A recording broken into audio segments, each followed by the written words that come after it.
Good afternoon, my name is Olha Tamanova, and it's my pleasure to see everyone who joins us in Ukraine Media Center Ukrinform. It's been 10 years of the war, and today is day 607 of the full-scale invasion of our homeland by Russian aggressor. And I want to thank the representatives of all the mass media who tell the world the truth about this war. Now we will be talking about the war in Israel. Joining us online is Yevhen Korniychuk, Ambassador Extraordinary and Plenipotentiary of Ukraine to Israel. Good afternoon, Mr. Yevhen. Good afternoon.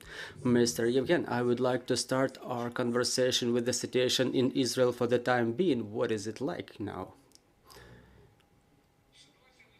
Well, the situation is not calm. The streets are hollow. The majority of the restaurants and shops are closed. And now about 6,000 people were conscripted to Tzahal, who are on duty near the borders. The center was not shelled within the last days. Today there was one air raid alert. Yesterday there were two. The central part is pretty calm and quiet. The majority of foreigners have left the state of Israel, according to the data of Ministry of Foreign Affairs. Since the beginning of this terroristic act, 3,500 citizens of Ukraine left Israel. Those are the people who have no double citizenship, only exclusively Ukrainian citizens, and about 25 of them used the help of the embassy and left for Europe. So the situation continues to be complicated. The final decision about the ground operation in Gaza Strip has not been taken so far. The military cabinet of Israeli government works 24/7. There are many visits of foreign delegations, the heads of governments, so-called support visits going on a daily basis. Currently, Emmanuel Macron, the president of France, is visiting Israel. Well, and we continue working under normal operational mode. We support our citizens, investigate the situation in the Gaza Strip, where some of our citizens are still remaining. And well, I'm open to your questions. Mr. Yevhen, let's talk about our Ukrainians who ended up in that place where the war has started or continues. So you've mentioned about those evacuated, or there are still citizens who wish to evacuate but were not able to make it so far, and what is the procedure for them? So let's talk separately about the citizens who are in Israel now and those who ended up in the Gaza Strip, because their situation is different. Those citizens who appealed to the embassy asking for support in evacuation, almost all of them have left either by themselves or with the help of the embassy. The airport of Ben Gurion continues operating in normal mode. The number of flights is decreased, but El Al company continues normal operations. The price of ticket has grown a little bit due to the growth of price of insurance, but there are no obstacles for leaving Israel for our citizens. Us as an embassy, we try to support those most vulnerable categories of population, those who ended up without support, without money, whose flights were cancelled. Now there is a number of families who ask for support from the embassies. They're getting their aid. We ask the charity organizations to support them, and we help them with living for Ukraine. Also, we entered into agreement with an American charity fund who supports us with money, with finance. Also, there is an Israeli charitable fund who also supports us financially. There are people, who use the wheelchairs, they need support. There are people with other impairments and disabilities, but we find sponsor funds to have all those people evacuated, and I think they will be evacuated to Europe shortly, and our embassies in the neighboring countries will help them in coming back to Ukraine. Talking about Palestine, the Gaza Strip in Palestine autonomy, as you know, in accordance, well, it's pretty quiet. One family came to our representative office for evacuation. They were provided with information support, and I think they have no more questions about that. The situation in Gaza Strip is absolutely out of control. We are only getting information from the activists of Ukrainian community. There is a limited number of these people. We have evacuation routes in place. We were doing the last evacuation in the year 16. We evacuated about 80 citizens of Ukraine, some citizens of Romania, Bulgaria, Moldova, and now the embassies of those countries asked us for help again, and we tried to help everybody we can. Now there is a list of people to be evacuated from the Gaza Strip, and the number of people keeps growing. Now it's about 350 such people. I think that currently about up to 1,000 Ukrainian citizens are residing in Gaza Strip, but the exact number is unknown to us. We can only talk about those who are registered with the consular departments and who are in touch with the embassy. Now there is information about more Ukrainian citizens who died, but again, this information comes from our activists. We cannot still verify it. It doesn't come from any official sources, but their identities are verified. Their biometrical data are handed over, and the information is communicated to their families. I think that this information is true. There is a number of injured Ukrainian citizens among those who asked for the support in evacuation. They are being provided with medical aid for the moment. Unfortunately, for the time being, none of the foreign embassies cannot boast of efficient evacuation of their citizens from Gaza Strip. Moreover, I was talking to my American colleagues recently, and they haven't even evacuated their embassy employees who are located in Gaza Strip. So the situation is extremely complicated. Periodic shellings of Rafah checkpoint are still underway. This is the checkpost that is contemplated for evacuation. The situation doesn't change, and people continue hoping for evacuation for 2 weeks already. Our first list was consisting of 50 to 70 citizens. Now, as I mentioned, it's 350 and keeps growing. Mr. Yevhen, you've mentioned that currently there are support visits going on to Israel. Is it safe to say that such visits are prepared by our government officials, either president or other representatives of the government? There was an information spread in the mass media that there was a request for such visit, which was not supported by the other party. Can you provide a couple of comments on that? I was already providing my comments. There was no official request, at least through the embassy. And talking about that visit, I want to remind you, we are in the war conditions ourselves. It's okay when the president goes from out of the aircraft in the country, in the peaceful country, you know, in the peaceful country they visit, but there is hunt for Ukrainian president going on. So we are ready to provide all the support in case this decision is taken. And I can only say that this visit is desirable from the point of view of Israeli government. They await for such visit, and it would be an important signal for our Western partners, specifically the United States of America. Thank you, Mr. Ambassador. I would like to ask you about the change of the community sentiment in Israel.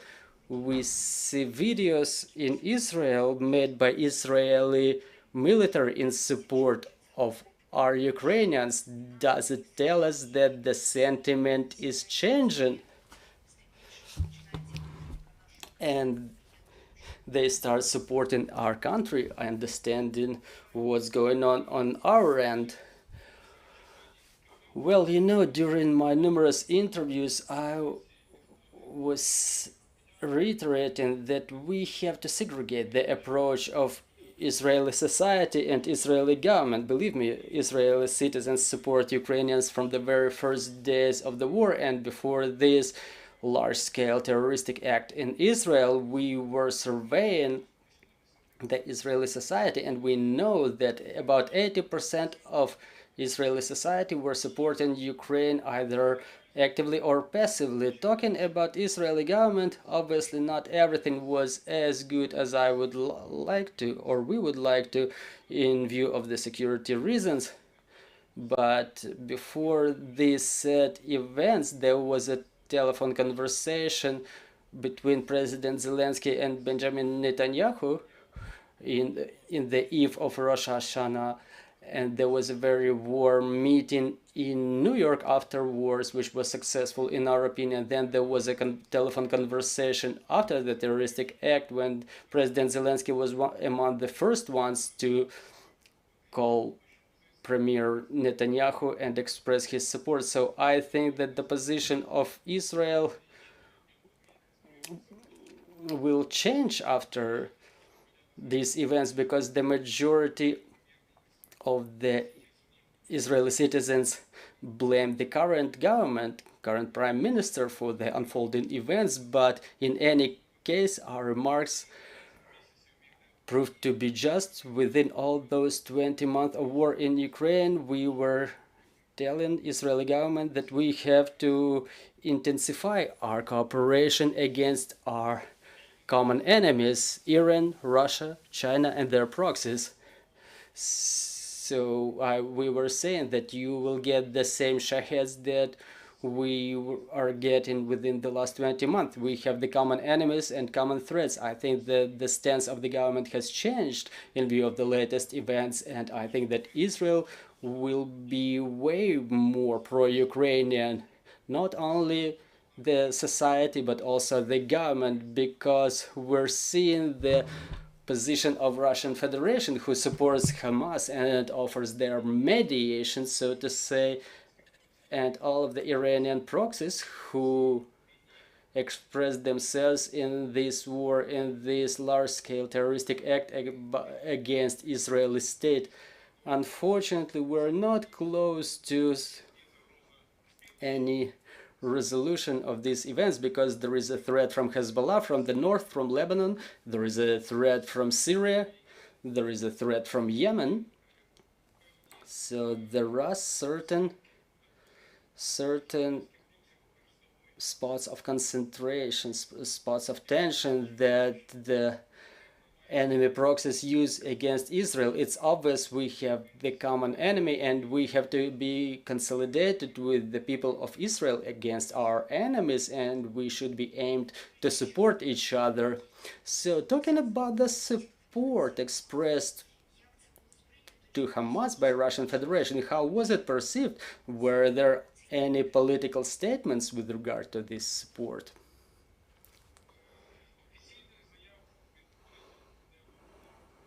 There were no official statements by the government. There were statements by the deputies of Knesset, quite aggressive towards Russian Federation.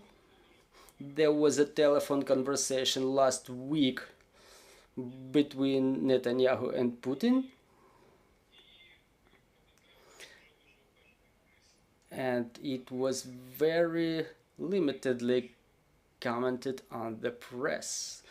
But I think that the masks are off, and everybody knows who's the enemy in this situation and who's the real friend, because the friend in need is a friend indeed. It's an English saying. So we don't have to explain anything to anybody. I think that the Israeli society will be will be becoming way more pro-Ukrainian, and after the end of military operation in Israel, there will be a detailed investigation and verification of who worked with whom and what it resulted with, including top-level government officials of Israeli and Russian Federation, and we will find out the truth eventually, because a lot of things are going on under wrap and we can only guess about them, about any special relations of the top-level government officials with the Russian ones or some specific politicians. There were multiple investigations in this regard, and I would also like to emphasize that now, today, Israel closes the department of Al Jazeera. It's quite important because that was the agency that was providing the information that was untrue from the point of view of Israel about the activities of Hamas, Hezbollah, and other terroristic organizations, and now we're appealing to them to close Russia Today and other English-speaking channels who are being broadcasted in Israel. I think that Israeli government will support the petition of those civil organizations who appeal to them on our behalf and upon our request, and the activities of those terroristic TV channels who spread Russian propaganda will be seized in Israel. Thank you very much, dear colleagues. If we have questions on the floor, please ask your questions. Mr. Ambassador Ivan Kosyakin, Ukrinform, I would like to ask you for the comments about the death of the two Ukrainian miners in Israel. Do we know any details? What caused their death? Were they the refugees from the Russian invasion, or were they migrants who came to Israel previously? Look, Ministry of Foreign Affairs gets the information either from us or departments of our embassy in Palestinian autonomy. We get information from our activists. It's not verified either by international organizations like Red Cross or UN departments or Palestinian autonomy. We were getting information orally from our civil activists. We know very little about those people, and we do not know is it the exclusive and comprehensive number of people who died. They died under the debris of the building after a bombardment. Again, I'm thinking that we will find out about larger number of the citizens of Ukraine, but again, I would rather not speculate on this information because it's not verified by either of the official sources, but war is war. You know, in Gaza Strip, that organization is official, that is considered a terroristic organization by Israel, Hamas, and we cannot say we can get any more verified information at this moment. I think that unfortunately the number of casualties will grow because the shellings are incessant, and especially in the part of Gaza Strip in the north, there are horrors going on, there are bombardments going on. Israeli government asked the civilians to leave the territory, to move to the south, and our citizens who asked for evacuation, they have already moved to the south. They are currently in a school facility near the checkpost Rafah, near Egypt. Unfortunately, I cannot provide any more comments. And the second question, second question is, I understand that there is a cooperation around verification of our citizens, but generally how our relations will be built further on with the government of Israel? The crumbles of cooperation with regard to rehabilitation of our veterans, or that infamous warning system. What will happen to Israeli support afterwards? Well, unfortunately, the situation in Ukraine is such that Israel will need support by themselves, and I think that this support by the US government, everybody has seen those figures, $16.5 billion immediately, and more funds for improvement of humanitarian cooperation. I see the number of volunteers growing to be trained as psychologists. After this number of casualties, there will be more psychologists needed, in view specifically of the number of people who were drafted to the army. And that cooperation that was going on, it was successful in my opinion. You may ask Kiev municipal administration and the general staff and those government offices who are in charge of installation of warning system in Kiev. 1 month ago, when we were communicating with them in Kiev, I know that they expressed their satisfaction with the warning system. They got software, they got radars. What was missing was the loudspeakers. I don't think it was a huge problem for Ukraine. Well, Kiev even can buy loudspeakers at its own budget.